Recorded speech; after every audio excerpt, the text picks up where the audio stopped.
My next guest has been warning about a new housing bubble. Let me welcome back to the program Peter Schiff, the CEO of Euro Pacific Capital. You've got to be tired of talking about this stuff.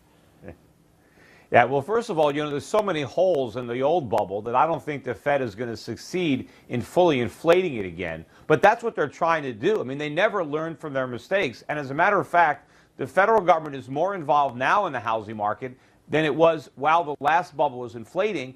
And the Fed's monetary policy is even more reckless. And the Fed is specifically saying that its goal is to artificially prop up real estate, to get people building houses we don't need, to get people buying houses they can't afford. And how are we ever going to stop the stimulus? The Fed has created an economy that is completely dependent on this monetary heroin. They can never stop, of course, until we die of an overdose. I think the last time you were on, we were talking about, QE3 or QE4 and $40 billion a month. Now we're at $85 billion a month. Yeah. So $40 billion bad, doubling down and then some. Worse. Yeah, and you've got people on Wall Street trying to figure out when they're going to reduce the $85 billion. They're not even thinking about that. They're more likely to increase it to $100 billion a month, $125 billion a month. The more drugs we take, the more we need to stay high.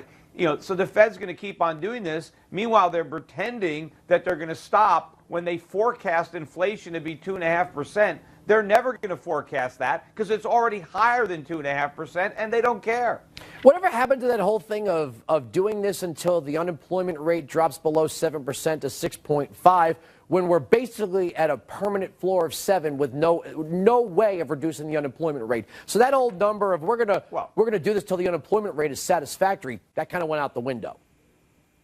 Well, they don't have to worry about that because the unemployment rate is not going to drop substantially below 6.5%. And if it does, it won't stay there. And, we're still at 7.7. But the only reason it's at 7.7 is because millions of people have left the labor force and millions more are settling for part-time jobs instead of full-time jobs.